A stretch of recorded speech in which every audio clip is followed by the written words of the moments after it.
Welcome to Not Ashamed. I'm your host, Ashley Nordman, and today I have a special guest, Kathy Helbig-Strick.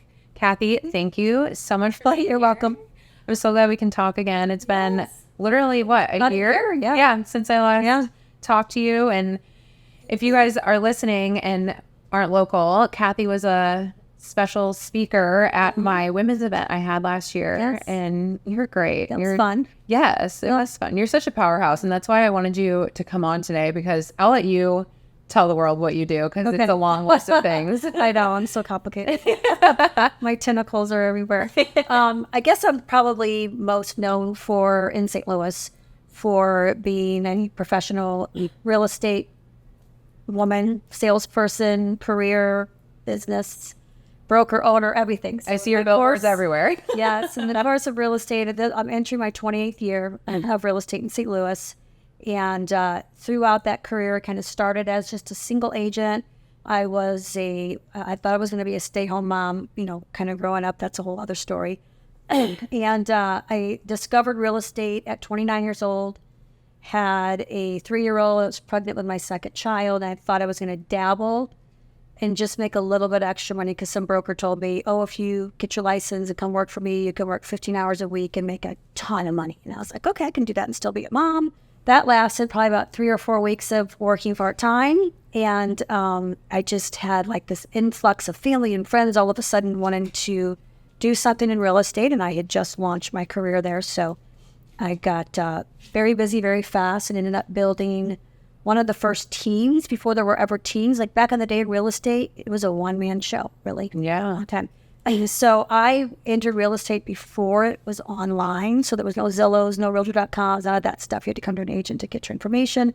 And then that world of real estate really developed like a year after I was in the business. So I jumped onto internet marketing when nobody else, all the agents then were like print ads, newspaper, the magazine, stuff like that. Yeah. I dumped all of that, just went all in with internet marketing, grew my team to be the highest selling team in the Missouri region. Did that for about 7 years, and the real estate bust happened. Mm-hmm. And at the same time, I was offered a franchise with a big national brand that came to St. Louis right when the real estate world was crashing all around us, which actually ended up being a good thing, because we were able to, grow with this new company with new things. So I became this broker owner at that point in time and still running a real estate team.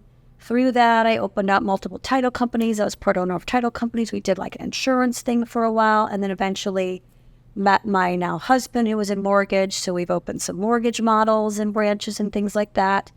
And my name on my company is Experienced Real Estate Partners. Currently have evolved multiple times.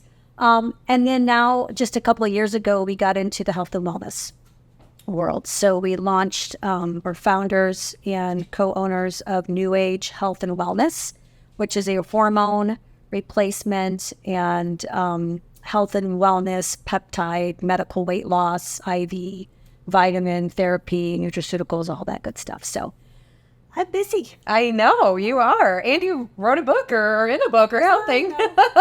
Got a book published. I can have some digital training products for real estate online that I sell too. So that's awesome. I write all that myself and then promote that. So yeah, I keep really busy. Well, you have your hands in a lot of pots. I do. We have a lot of like it. We have a lot in common. Yeah. I feel like I'm the same way, but I love it because, I mean, if you guys are listening and you can't see Kathy, she's absolutely stunning. She looks 15 years younger than she is, and I was laughing before. I'm 80. I was laughing before we went on air because you're like, yeah, it's new age. Yes, I know. It was like, you keep getting younger. I'm like, either you're just saying that, or I truly am drinking from the fountain. No, for real. Which I think I actually have made some improvements. You have. I can attest to that. I mean, literally, it's from last year to this year. You walked in my door. I'm like, you look younger than when I saw you a year ago. Yeah, and you've lost 30 pounds. Yes. Your hair is beautiful. I mean, you look amazing. So yeah, it just shows like you can work hard and still take care of your health all at the same time. Yes. And, we go through phases of our life too. I've always had different weights. Like I come from a family that has obesity in the background. My mom was obese. And after having babies, I, gained 30 pounds over 3 babies. I didn't drop it after the last one for a few years, and then finally dropped that weight off, kept it off for 10 years. And, really just with working out and eating right and staying busy. But then, this is kind of what led me to New Age. Then all of a sudden it started like creeping back on, and I started feeling more lethargic, and it was like I would work out more. I met Steve, my husband's like a big workout guy. Yeah, he's so fit. So we were working out way more once I met him, and I tend to eat pretty healthy, and so, but I was gaining weight again, and I was just like not having the energy, and so I'm thinking, what the heck is happening? Well, it was hormone changes. Yeah. And I wasn't even perimenopause, I wasn't menopause, but I was just like, it was changing in my body, and I didn't realize it. And I sought out, information from my doctors, my regular doctor, my OB.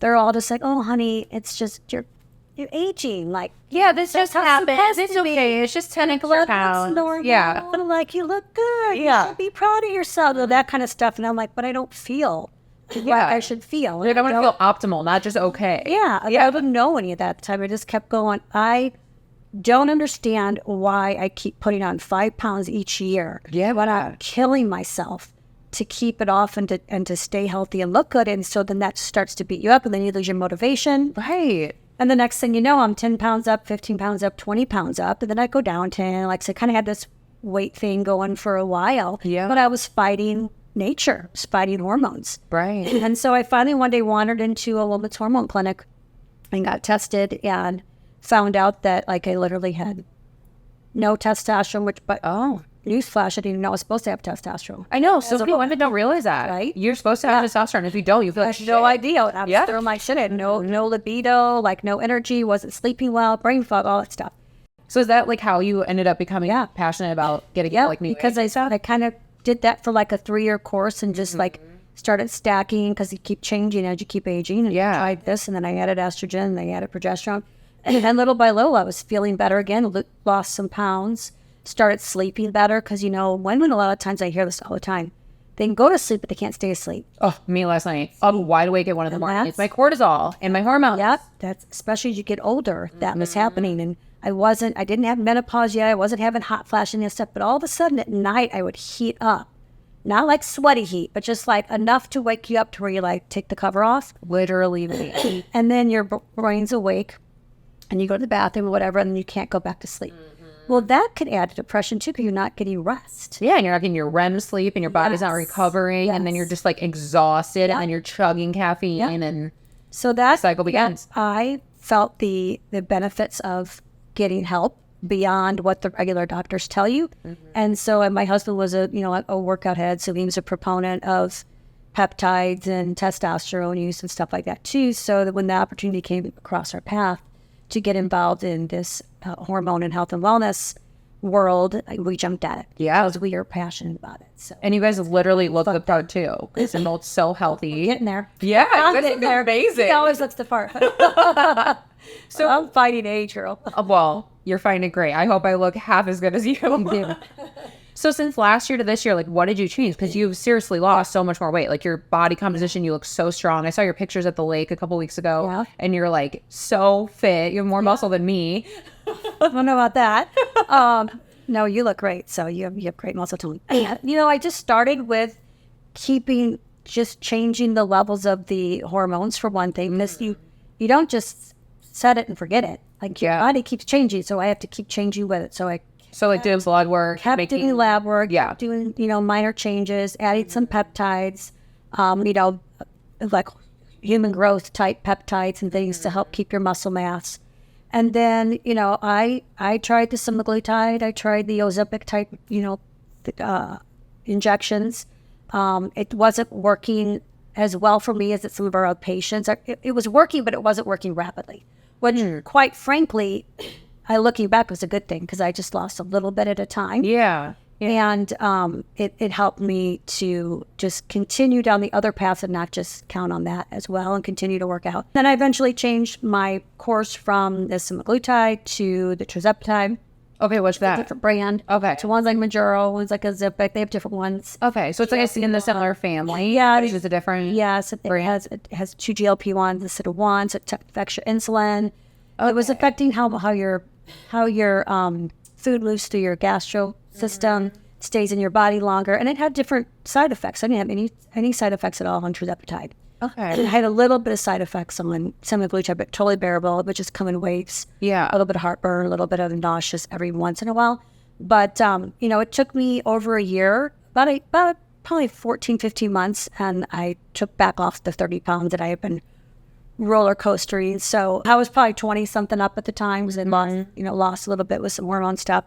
But yeah, and it's been keeping it off. So I've backed that weight back. I just do like a maintenance dose at this point and been keeping it off. So that's awesome. Yeah. See, and I think it can be such a tool. Yeah. Because sometimes there's true, like, you just get stuck, and if your insulin is going crazy, and that's literally what these do, is they help balance and regulate your insulin. A lot of women have PCOS and don't know it, or are pre-diabetic or diabetic and don't know it. I mean, I had knee surgery a couple weeks ago, and they checked my blood sugars before I went back. And I said, well, my paperwork doesn't say I'm diabetic. And they go, you'd be surprised at how many people don't know they're diabetic. Come in here and we check their blood sugar and they find out from their surgery. Yeah, we find stuff all the time. Yeah. And so it's just crazy how people don't even think to look at their blood sugars. Yeah. And it makes sense that those medications can help. And see, we'd gotten into the business before those medications came out, literally right before that. Yeah. And it was sad because I watched when they hit the scene, and so many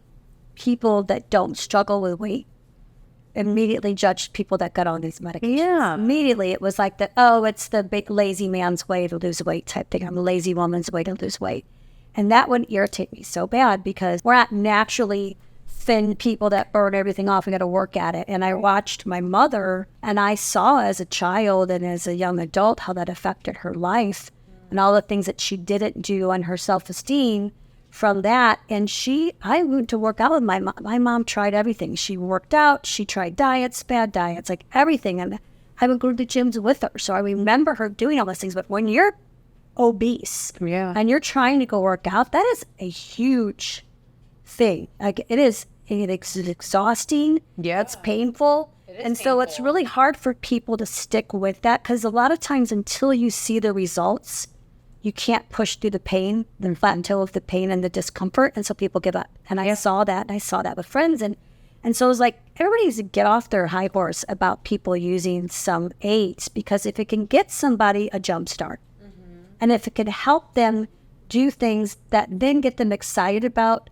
eating healthier again and moving again, let them be, because you're not all cut from the same cloth, so stop the judgment on those drugs. I love that you share that. And I think too, like, why do people care? It doesn't affect them, Yeah. There is a lot of controversy about that medication. And I know fitness world is so popular right now. Yeah. There's so many people that they're just never going to do that. Right. So let them have an alternative. Yeah. Exactly. Wouldn't you rather them Mind your business. Mind your business. Yes.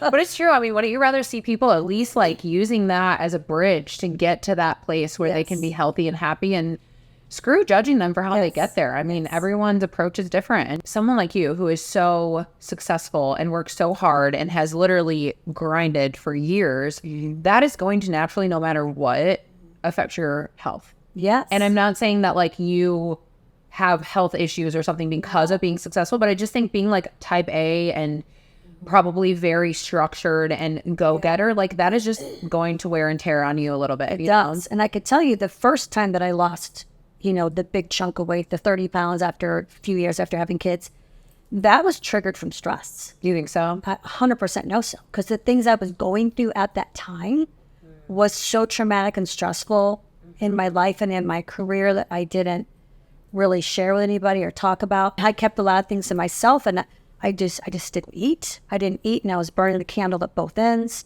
And I started losing weight, and then you feel good, you look good. So you're kind of addicted to it too. Then you're like, I feel like I look great. And I could learn how to manage on very little food and very little calories, and I lost weight. And then I did add fitness back into it. I literally stopped working out because I used to train with people and they would kill me. Like I would dread going to work out because you're so sore afterwards, and like the cardio and everything would just wear me out. And I would lose a little bit of weight, but not a lot. And I was like, oh, it's okay because muscle weighs more than fat. I'm like, no, I think I want to see the scale go down. Yeah. And I want to feel smaller because I can build muscle mass, but until my fat would burn over the muscle mass, I was just getting bigger.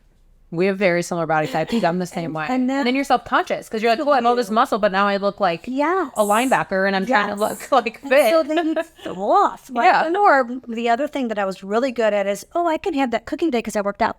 I can have that piece of pie today because I burned those calories. So that I would justify eating what I wanted to eat and not really changing the diet completely like I should have because of the workout thing. So finally one day I was just like, you know what? I'm not even going to work out. I'm going to see the scale go down. I'm already seeing it move just because I changed some of the things I was eating and just not eating. And then after I get to my goal weight, I'll add. And I know it's not the healthy way to do it, but that's what I did. Yeah. And again, I'm literally due to stress. And so then I started working back out again to tone the muscle. And I added boxing, which was an amazing workout back in the day. I loved going to boxing. And then all those gyms have closed. I know. I was trying to look for a boxing gym recently because I'm like, that sounds like a great stress relief. They're all closed down. It's crazy. After 3 years, it was the best shape I was in back in then. It's such a cardio workout. It's so good. And it just really cut it was good because I wasn't bulking up. I was cutting. Yeah, because it's cardio and resistance training all in one. And then by retraining my body, I kept that weight off for 2 years just because I was kind of in a different spot and I wasn't resetting back to the old weight. I was resetting back to the new weight. Yeah. Good. Yeah. You've been through a lot with your weight and health, but obviously what do you think's helped you find like the most balance now? Do you feel the most balance? It's always a work in progress. Yeah. It's always a work in progress because I'm not that person that's addicted to working out. No? I'm addicted to work. Yeah. So you have to like really force yourself to go to the gym. Yes, because I struggle with taking the time out. Like you feel guilty? Do you feel guilty? The whole time. Oh, you're like, I should be working. 10 minutes in, I'm like, I'm jonesy. I'm like, check my emails. And it's like, I stopped working out not because I have muscle fatigue, I have brain fatigue. My brain is going, I got to get out of here. It's been 30 minutes. You're in overdrive. You're like, I gotta get going. Yeah. It's terrible. See, and I'm like kind of opposite. Like I love my me time at the gym. Like I don't feel guilty at all for making time for myself. Yeah. But I think it's because when I went through all the hard things in my life, that was like, as corny as it sounds, like the gym was always there for me, you know? So it was like the escape for me back in the day, even in high school, I was dealing with it. I wish it was that person. Like I wish I felt the endorphin rush. Yeah. Never. But that's the thing. Some people just don't hate. Just fucking hate the gym. I just hate it. Yeah, I don't hate it. There's times that I hate it. There's times I hate it. When you start seeing results, you learn to like it better. But I don't get that big endorphin. Yeah. Some people, it's just not their thing. A lot of people don't know about me is I have pretty significant scoliosis. No way. Your posture and everything seems great. I'll show you after the show my x-ray. It freaks people out. They're literally like, no. Were you born with it? Well, you develop it at adolescence. Okay. So they discovered it when I was in 9th grade. Oh, wow. Were you in pain? No. They just noticed and then did an x-ray or something? Yeah, they just, the doctor comes in, they do the whole gym class, bend over, check thing, and he's like, oh, you have some scoliosis. They took me to chiropractors a little bit then, and, you know, somebody mentioned something about, you know, she should probably wear a brace, and I was like, hell no, I'm not wearing a brace at 14 years old. Yeah, no kid wants to wear something like that. I'm a girl going into high school, and there's no way you're going to talk me into a brace, and my parents didn't push it. And, you know, I just did a few of the chiropractor things, and of course, I'm like, oh, yeah, we can fix it.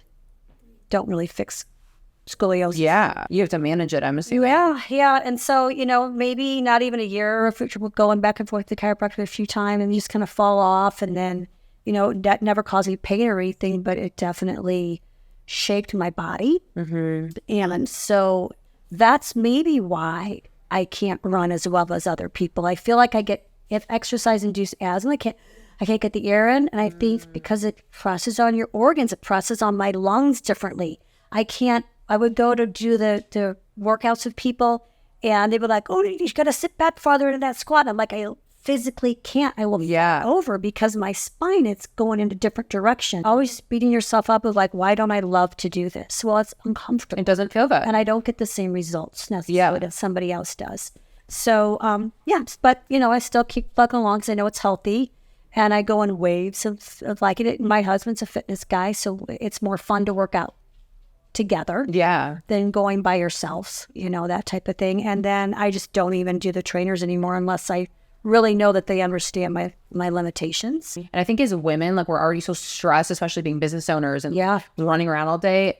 working out is a stressor too. So if you're adding to that by like pushing yourself way too hard, you actually go in the opposite direction. Right. And then hurt your hormones and everything, you know? That makes sense. That's so interesting. I feel like I'm in the same kind of boat where I've just learned to like, I don't want to be like killing myself anymore. I just want to feel good and be like confident in my clothes. Right. We'll get back to the podcast in just a moment. This episode is sponsored by AN Skin, your answer for all things skincare and beauty. Our medical-grade products, made in the USA, use high-quality ingredients and are clinically proven to give you clear, healthy, youthful skin. Everything is cruelty-free. Visit anskinbeauty.com to shop now and regain your confidence. Now, back to the episode. So I want to go over like your career because I know you have had a very crazy career. You've exploded in the real estate world and obviously dabbled in a bunch of other things. But I can already know without knowing, because you're a female like me, that I'm sure there's been challenges being a female in the working world. And what would you say, like, if you look back, like, what were some of the things that were like challenges for you? Like, were you not taken seriously, or did you deal with? I think I, first of all, didn't even know who I was yet. So we changed so much each decade of our life, I feel like. So like I said, I got into real estate at 29 years old. And I had gone all through, my mom was a stay-at-home mom. My sister didn't really have a career, never married, never had children. And then I had two brothers. One was an older brother, and there was a big age gap. So there was this, my brother's 16 years older than me, my sister's 14 years old. Oh, wow, okay. And then my brother and I are 4 years difference, and I'm the baby. So I never really had any role models. I thought I was circling around fashion. I was circling around acting. You would look the part for sure, and the fashion, because you always have the best outfits. Those were kind of my things. Yeah, you know, and they still are. Teenager, right? Secretly, and or maybe like a newscaster or something type thing. So that was kind of always but my upbringing didn't really support that.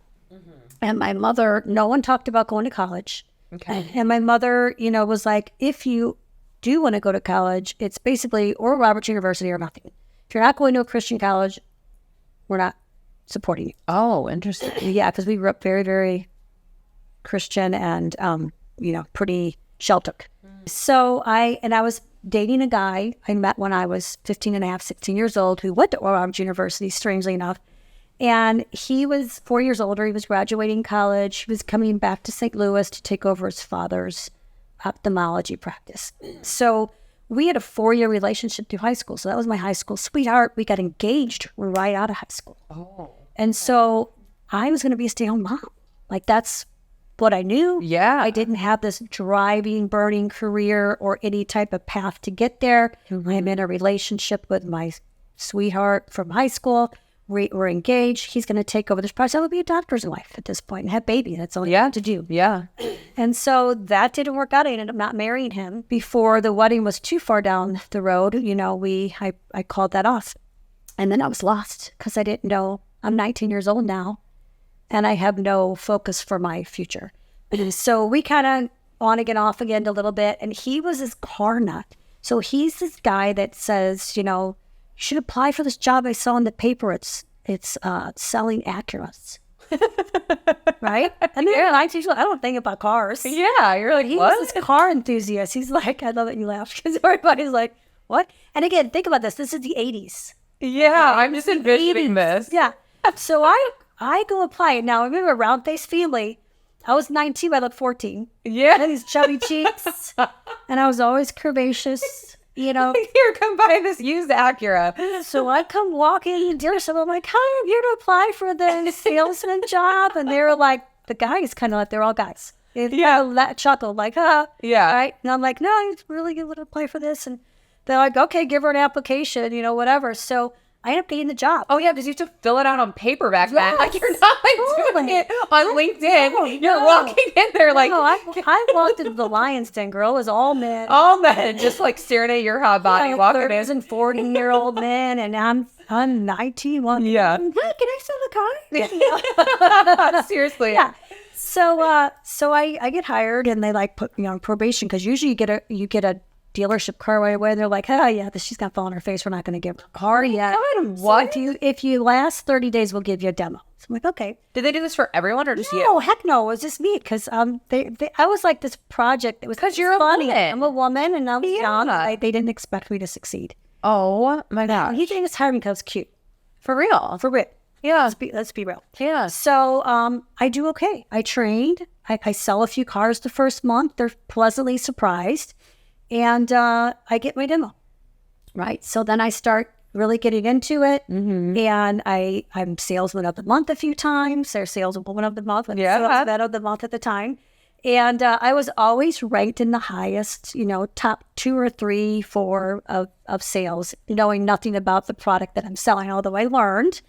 But I think I was able to connect with people, and I took away that dread of buying cars, of that stereotypical car salesman when people came in and dealt with me. Yeah. I wasn't high pressure, so they came back and asked for me. So that's where I started building my success, was connecting with people.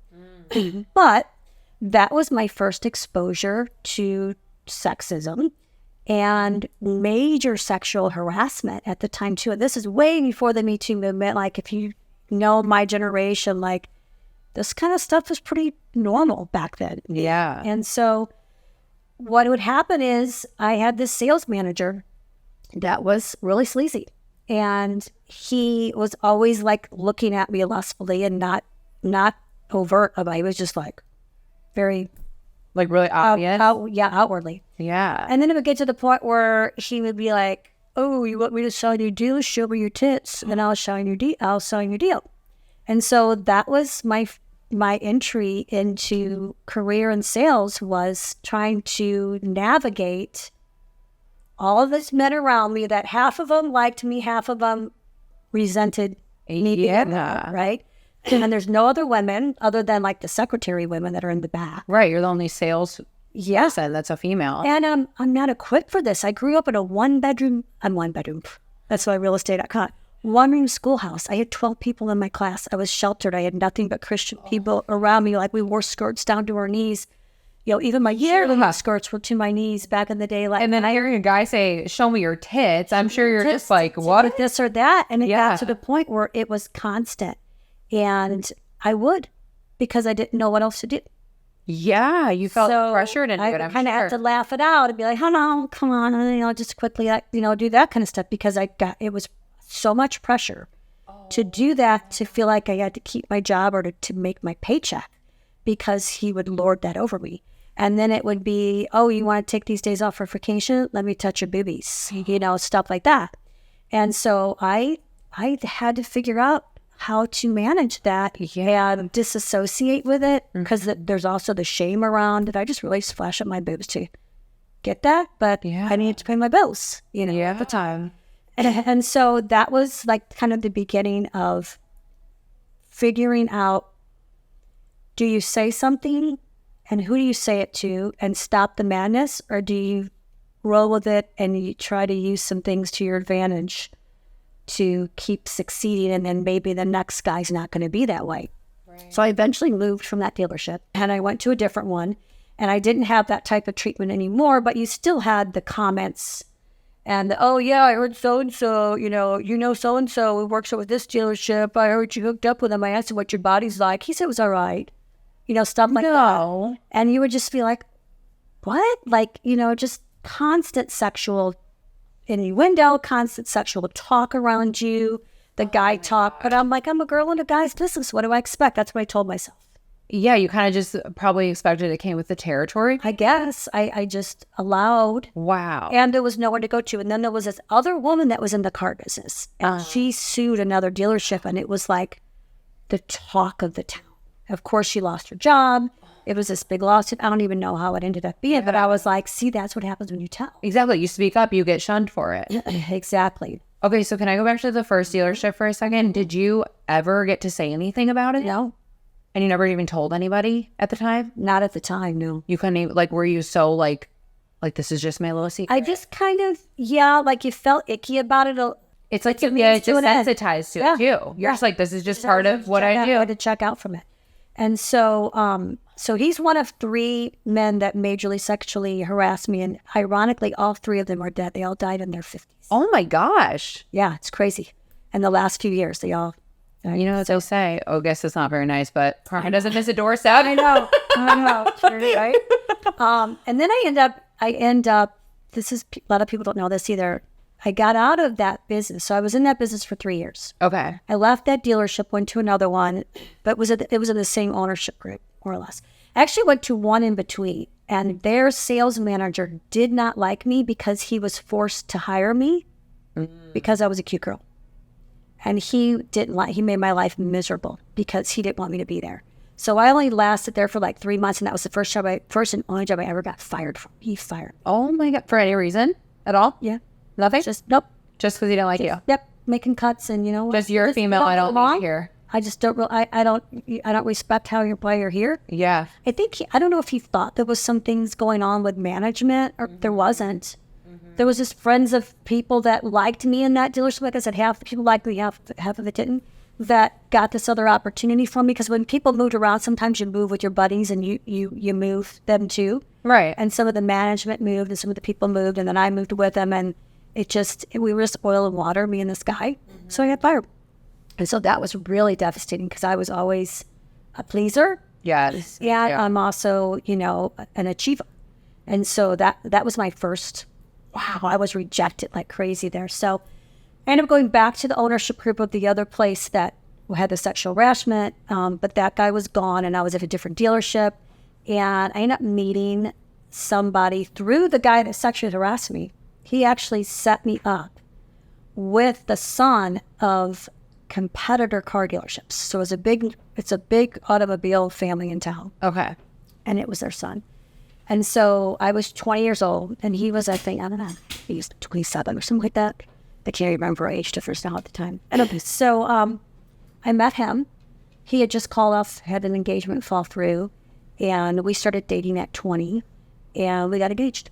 Oh, I was wondering if this was like they were trying to connect you to like... Yeah, he was like, I was going down the lake and stuff, and he was like, let me introduce you, and you should meet this guy, and blah, blah, blah. He just broke up with his girlfriend, because the guy that harassed me was like, he was just sleazy. He still liked me. He wasn't like trying to get me in bed.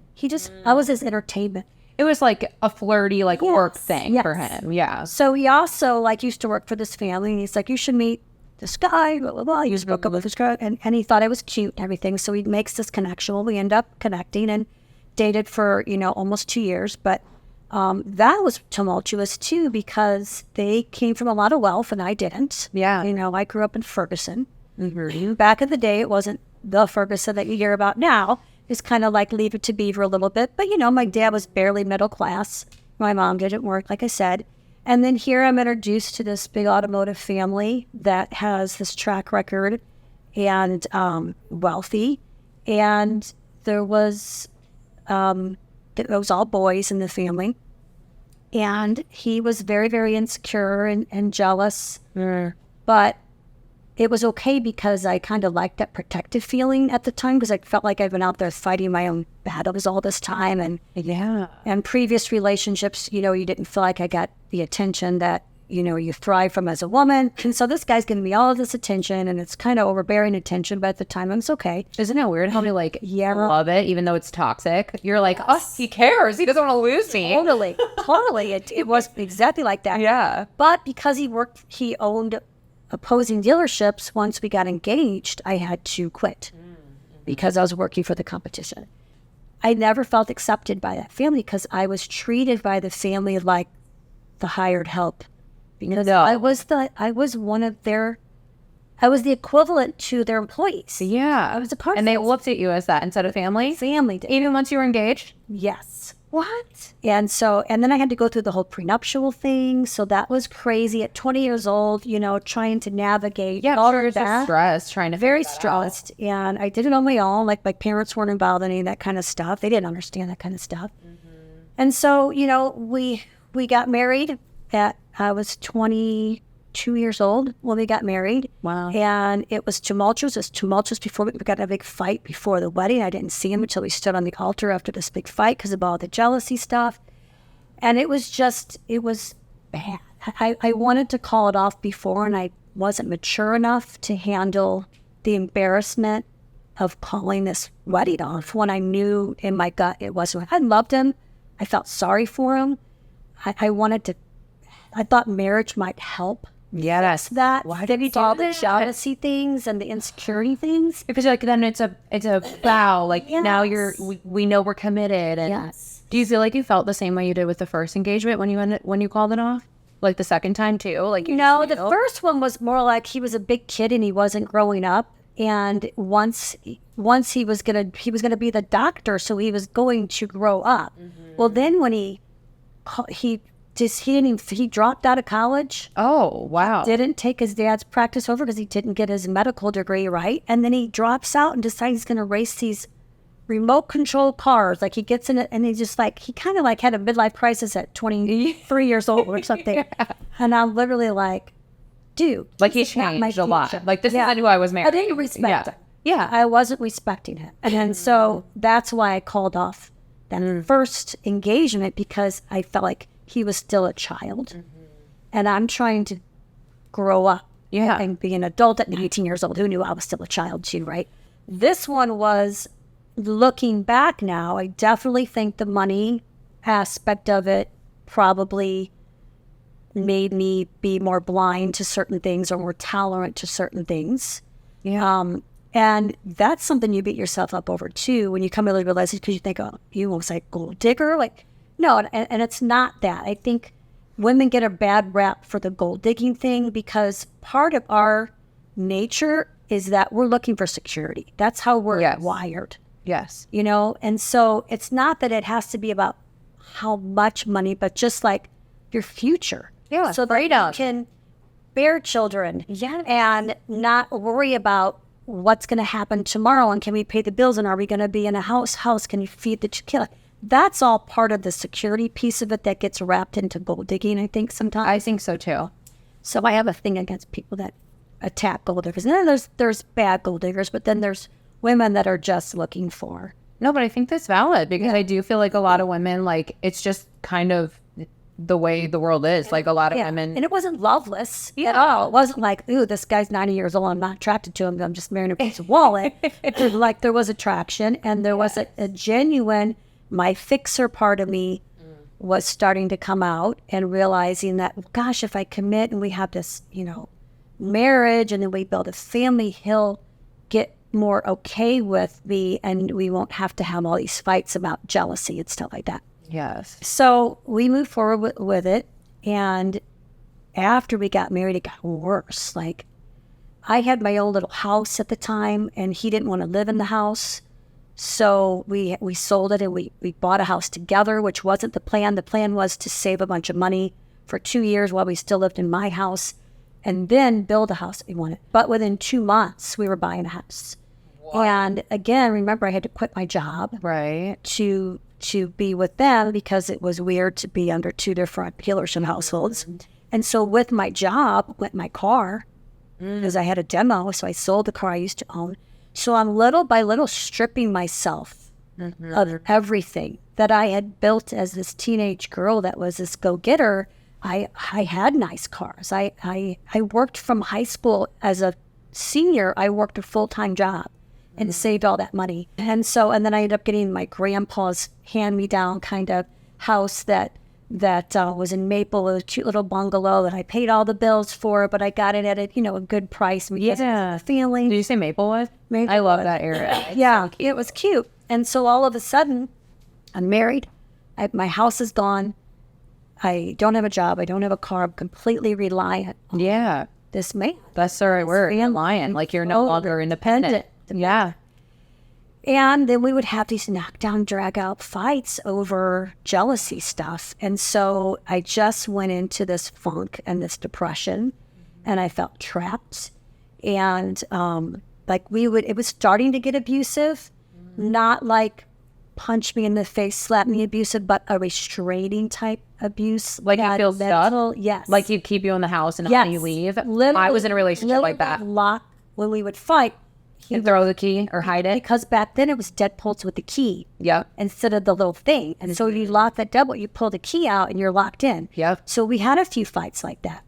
Makes me so scared thinking about it. It would, inside of me was like rage of this, like I'm a trapped tiger. Yeah. In a cage. And so then I would react poorly and immaturely too. Yes. You know? And that's what they want. They want you to overreact and just like lose your rationale. Well, he would lose his rationale. And then over time, again, I didn't see some of it at the time because at the time it's like it's all them.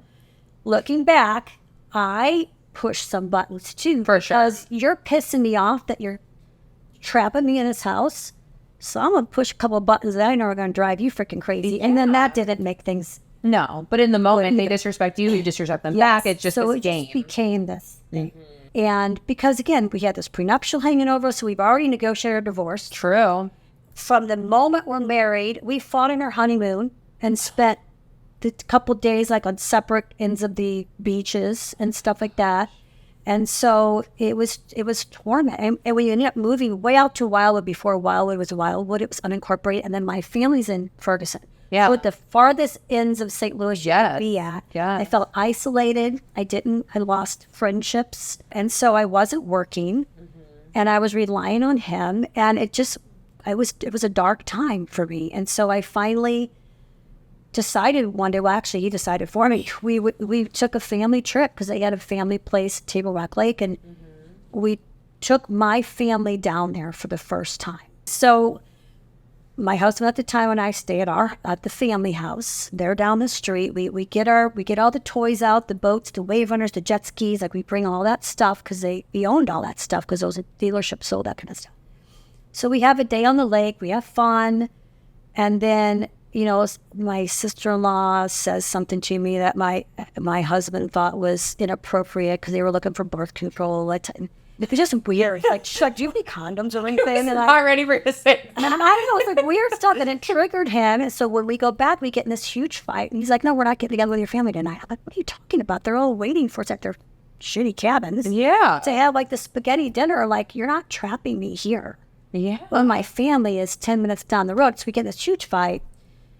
And it ends up being the end of it was the final straw. So I threatened to take the boat, which I didn't know how to even really drive at the time. But I'm like, I'll find a way. One way or the other. So he takes me, drops me off. Well, he ends up going back. And when it was our first day there, it's like a 4-day weekend. Yeah. He comes back and packs up everything and leaves. So then they're like, you can't live like this. I'm like, I've been saying that. But in a way, at least they got to kind of see it, I guess, So that was the end of that. So it was 4.5 months. It took another 6 months to get divorced. The prenup helped it, get out of there. But that was the next traumatic thing. And now I'm starting over again. So I kind of wandered back and forth, bounced around outside sales, that type of thing. Again, with some really kind of creepy people. Luckily, they didn't bother me, but their world was sketchy. And so I kind of experienced some of the stuff on the outskirts. And then eventually, I met my husband of 22 years in that middle term. And that's when I ended up getting into real estate and altering my children with my ex of 22 years. We were together for 24 years. Thank you guys so much for listening. Until next time, be loud, be proud, and be shameless. For more information, visit us at anskinbeauty.com to shop all our medical grade skincare,